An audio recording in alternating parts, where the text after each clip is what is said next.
2021 সালে যারা উচ্চ মাধ্যমিক পরীক্ষা দেবে তোমরা জানো যে পর্ষদ তোমাদের জন্য দুটি মডেল অ্যাক্টিভিটি টাস্ক দিয়েছে। এগুলি তোমরা তোমাদের বিষয়ভিত্তিক খাতায় বিদ্যালয় খুললে বিদ্যালয়ে জমা দিতে হবে। এর আগের ভিডিও পার্ট 1-এতে আমি মডেল অ্যাক্টিভিটি টাস্কের প্রথম সেটের উত্তরটি নিয়ে আলোচনা করেছি। আজকের ভিডিও পার্ট 2-তে আমি মডেল অ্যাক্টিভিটি টাস্ক পার্ট 2-তে এর দ্বিতীয় যে সেট দিয়েছিল সেটার উত্তর নিয়ে আলোচনা করা হবে। এর দ্বিতীয় সেটে যে প্রথম প্রশ্নটি ছিল সেটি ছিল যে 1 নম্বর যে প্রশ্নটি ছিল, আসল বাধাটা খোঁজ করা হয় না আর উৎসবের। আসল বাধাটার খোঁজ করা হয় না আর উৎসবের। উৎসবকে সে কোন বাধার খোঁজ করতে চেয়েছিল, কেন তার পক্ষে সেই বাধাটির খোঁজ করা হয়ে উঠল না? এর উত্তরটি হবে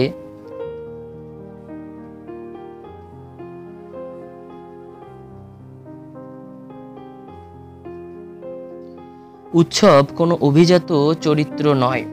উৎসব কোনো অভিজাত চরিত্র নয়, বাদা অঞ্চলের এক অতি দরিদ্র মানুষ। তার নাম উৎসব হওয়া সত্ত্বেও সে পরিচিত হয়েছে উৎসব নামে। এখানে উৎসবকে এই উত্তরটি এইটুকু লিখতে হবে। পরের পাঠটুকু ছিল দক্ষিণ 24 পরগনার মাতলা নদীর তীরবর্তী বিস্তীর্ণ জলাভূমি বাদা নামে পরিচিত। এই এলাকা অত্যন্ত উর্বর, প্রচুর ফসল ফলে এখানে। যদিও গল্পে মাতলা নদীর এবং বাদার কথা আছে, তবু আসল বাদা বলতে মহাশ্বেতা দেবী কোনো প্রতীকী অঞ্চলকে বুঝিয়েছেন, যেখানে যারা ফসল ফলায় তারা সে ফসলের সামান্যতম অংশ ভোগ করতে পারে না। এখানে কোন বাদাটির কথা বলা আছে এইটুকু এখানে লিখতে হবে। দ্বিতীয় পাঠটুকু ছিল যে উৎসবের বাদাটির খোঁজ করা হলো না কেন? এর উত্তরটি হবে উৎসব নায়া ভাতের আশায় শহরে কাজ করতে এসে সেই আসল বাদার আভাস পেয়েছে। সে বুঝেছে যার দখলে এই বাদা তার কাজ না করলেও 11টা পর্যন্ত ঘুমোলেও চলে। তার ঘরে 5 রকমের চালের ভাত হয়, নানান উপকরণ দিয়ে খাবার জন্য। সে ঘরে চিকিৎসকের শেষ কথা বলে যাওয়া সত্ত্বেও ক্যান্সার আক্রান্ত মৃত্যু পথযাত্রী দুদণ্ড বাঁচিয়ে রাখার জন্য 2.5 মণ কাঠ নিয়ে হোমযজ্ঞ হয়। হোমযজ্ঞ সম্পূর্ণ হওয়ার আগে সে পরলোকে চলে গেলে সে বাড়ির রান্না করা ভাত ফেলে দেওয়া হয় অশৌচের কারণে। সেই ভাত ফেলে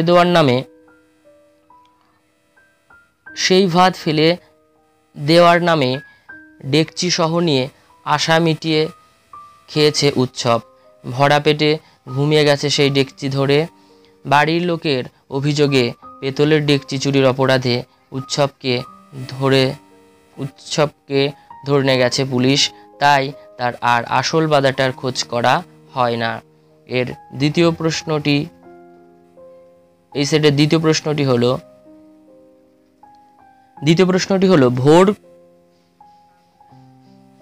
ভোর শব্দটি শিকার কবিতায় কোন কোন ব্যঞ্জনায় উপস্থাপিত হয়েছে তা বিশ্লেষণ করো। ভোর শব্দটি শিকার কবিতায় কোন কোন ব্যঞ্জনায় উপস্থাপিত হয়েছে তা বিশ্লেষণ করো। এর উত্তরটি হবে আধুনিক যুগের বিখ্যাত কবি জীবনানন্দের মহাপৃথিবী কাব্যগ্রন্থ থেকে সংকলিত হয়েছে শিকার কবিতাটি। জীবনানন্দের বহু কবিতায় ভোরের কথা আছে, বিশেষ করে রূপসী বাংলা কবিতায়। এখানেও আছে ভোরের কথা। নিঃসর্গ প্রকৃতির এক অনিন্দ্য সুন্দর রূপ ফুটে ওঠে ভোরের স্নিগ্ধ আবেশে। রাত্রি শেষের প্রথম প্রহর ভোর। বদলে যায় প্রকৃতির রূপ, অদৃশ্য থেকে তা ধীরে ধীরে হয়ে ওঠে দৃশ্যমান। সে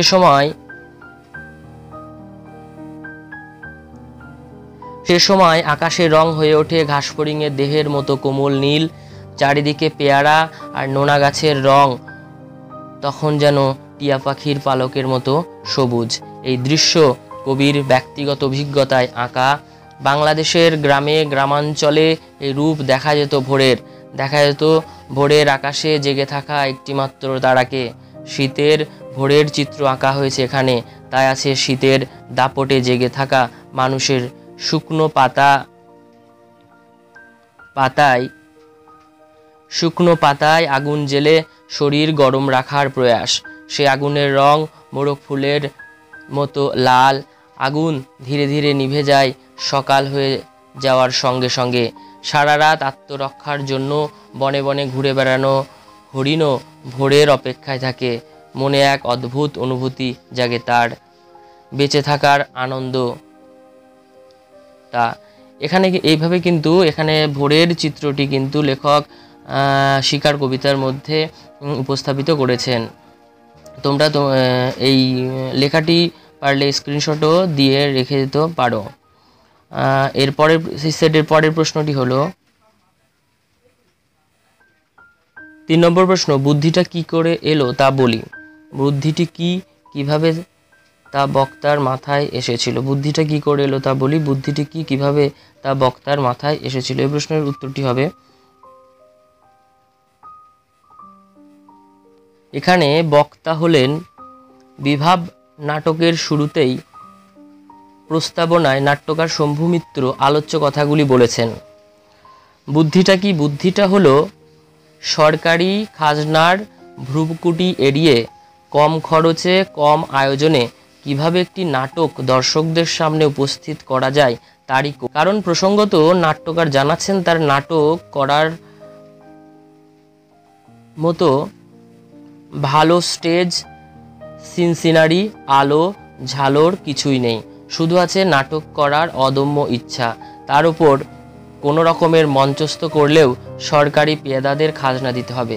এই ঝামেলা এড়িয়ে নাটক মঞ্চস্থ করার বুদ্ধিটা কিভাবে বহুরূপী নাট্য দলের প্রতিষ্ঠাতা নাট্যাভিনেতা ও নাট্যকার শম্ভু মিত্রের মাথায় এলো তারই কথা এখানে বলা হয়েছে। পরের অংশটি, একবার নাট্যকার শম্ভু মিত্র পুরনো বাংলা নাটকে দেখেন সেখানে লেখা আছে রাজা রথারোহণম নাটয়তি, অর্থাৎ রাজা রথে আরোহণ করবার ভঙ্গি করলেন। তিনি বুঝতে পারেন কাবুকি থিয়েটারের প্রথা মেনে ভঙ্গি নির্ভর নাটক যদি অভিনয় করা যায় তাহলে নাটক মঞ্চস্থ করার ঝামেলা বা অর্থনৈতিক অনটন এড়িয়ে যাওয়ার সম্ভব। এইভাবে ভঙ্গিমা সর্বস্ব নাটক করার বুদ্ধির কথা নাট্যকার তার মাথায় এসেছিল বলে জানান।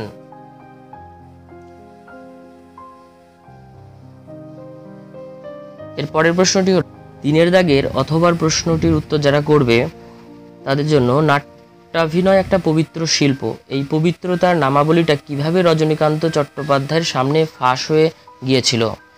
এর উত্তরটি হবে, পবিত্রতার নামাবলী কি? এর উত্তরটি হবে অজিতেশ বন্দ্যোপাধ্যায়ের লেখা নানা রঙের দিন নাটক থেকে সংকলিত প্রশ্নোক্ত মন্তব্য অনুসারে পবিত্রতার নামাবলী হল আপ্তবাক্যস্বরূপ উচ্চারিত নাট্যাভিনয় একটি পবিত্র শিল্প, এই কথাটি। এর দ্বিতীয় পার্টটি ছিল তা কোন দিন কিভাবে, এই পবিত্র নামাবলীটা কোন দিন কিভাবে ফাঁস হয়েছিল। এর উত্তরটি হবে, অনেকদিন আগে আলমগীর চরিত্রে রজনীকান্তের অভিনয় দেখে সম্ভ্রান্ত ঘরের একটি মেয়ে তাকে ভালোবেসে ফেলে। তখন রজনীকান্তের বয়স কম, সামনে উজ্জ্বল ভবিষ্যৎ।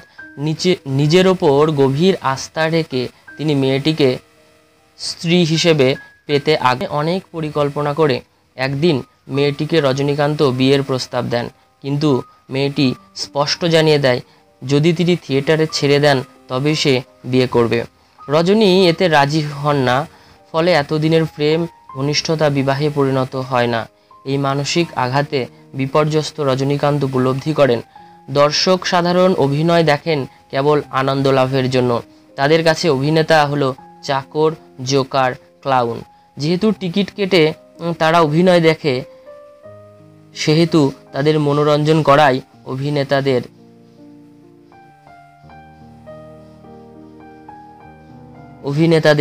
কাজ। দর্শক আসনে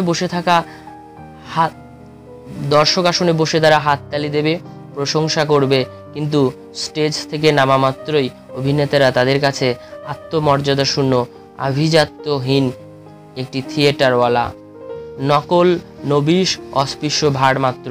অভিনেতাদের সঙ্গে তারা আলাপ করবেন, চা সিগারেট খাওয়াবে, হাসবে, সবই নিজেদের জাহির করতে, কিন্তু তারা কোনো অবস্থাতেই অভিনেতাদের সামাজিক সম্মান দিতে রাজি নয়। সে যুগে থিয়েটারের পরিচয়ে কোনো দর্শক তার মেয়ে বা বোনকে অভিনেতার সঙ্গে বিয়ে দিত না। ভালোবাসার পাত্রীর সঙ্গে এই হীন মানসিকতার পরিচয় পাওয়ার দিন থেকে সাধারণ দর্শক সম্পর্কে তার মোহভঙ্গের মাধ্যমেই রজনীকান্তের কাছে শিল্প সম্পর্কিত যাবতীয় পবিত্রতার নামাবলী ফাঁস হয়ে গিয়েছিল।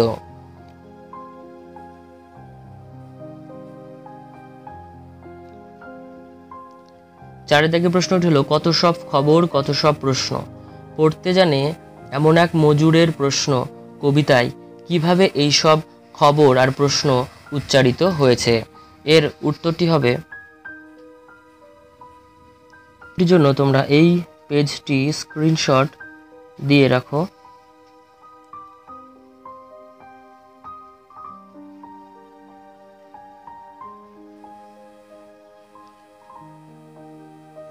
বাকি অংশটুকু স্ক্রিনশট দিয়ে রাখো।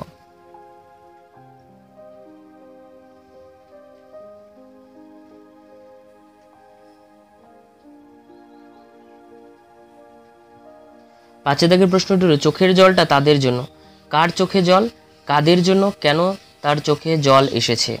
পাঁচের দাগের প্রশ্ন, চোখের জলটা তাদের জন্য, কার চোখে জল, কাদের জন্য, কেন তার চোখে জল এসেছে? এই প্রশ্নের উত্তরটি হবে কোনো কিছুর পরোয়া না করে জীবন মৃত্যুকে পায়ের ভৃত্য করে যারা ট্রেন থামিয়ে ক্ষুধা তৃষ্ণায় কাতর দেশবাসীকে রুটি ও জল পৌঁছে দিয়েছিল, তাদের জন্য আলোচ্য গল্পের লেখক তার চোখের জলকে উৎসর্গ করেছেন। কে চোখের জলকে উৎসর্গ করেছেন? আলোচ্য গল্পের লেখক। কাদের জন্য? যারা ট্রেন থামিয়ে ক্ষুধা তৃষ্ণায় কাতর দেশবাসীকে রুটি এবং জল পৌঁছে দিয়েছিল, তাদের জন্য লেখকের চোখে জল এসেছিল। এর পরের অংশটির উত্তর হবে,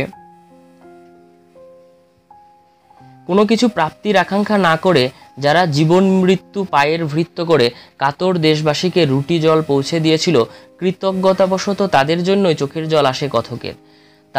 তার প্রতিবাদী মন ছোট বোনের কথার প্রত্যুত্তরের বলে ওঠে, ঝড়ের বেগে ছুটে আসা ট্রেন থামানো গেল, পাথরের চাই থামানো যাবে না কেন?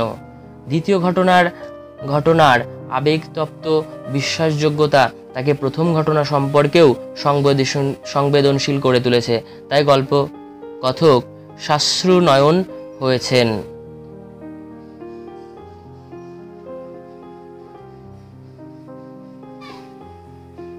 ছয় দাগের প্রশ্নটি হলো, গাঢ় পাহাড়ের নিচে গদ্যাংশ অনুসারে হাতিবেগার আইনের বিবরণ দাও। গাঢ় পাহাড় নিচে গদ্যাংশ অনুসারে হাতিবেগার আইনের বিবরণ দাও। এই প্রশ্নের উত্তরটি হবে, 50-60 বছর আগে কিছু অঞ্চলে জমিদার তারা প্রচলিত হাতিবেগার আইন চালু ছিল। জমিদারের হাতি ধরার শখকে পূর্ণতা দিতে বাচ্চা থেকে বয়স্ক সবাইকে জঙ্গলে বের দিতে হতো। আর জমিদার থাকতেন একটি নতুন মাচাই সেপাই শান্তিদের সঙ্গে। অন্যদিকে যারা বের দিতে যেত তাদের কারো কারো প্রাণ যেতে হয় বাঘের হাতে, নয়তো সাপের কামড়ে। হাতিবেগারকে কেন্দ্র করে এক সময় বিদ্রোহ শুরু হয়েছিল।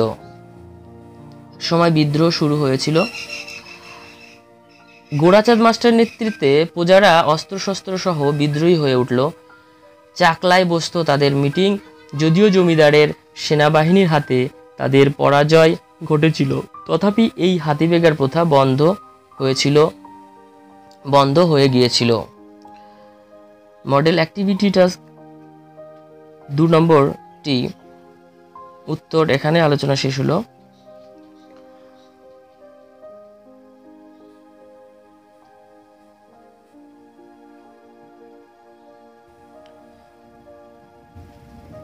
মডেল অ্যাক্টিভিটি টাস্ক পার্ট 1 দেখতে চাইলে তোমরা ডেসক্রিপশন বক্সে গিয়ে লিঙ্ক দেওয়া আছে, সেখান থেকে পার্ট 1টি দেখে নিতে পারো। তাহলেই তোমরা দুটি পার্ট 1 এবং পার্ট 2 অর্থাৎ মডেল অ্যাক্টিভিটি টাস্ক 1 এবং 2 নম্বরটির সমস্ত উত্তর এই দুটি ভিডিও থেকে পেয়ে যাবে। এগুলি তোমরা তোমাদের খাতায় লিখে বিদ্যালয় যখন খুলবে তখন বিদ্যালয়ে জমা দিয়ে দেবে।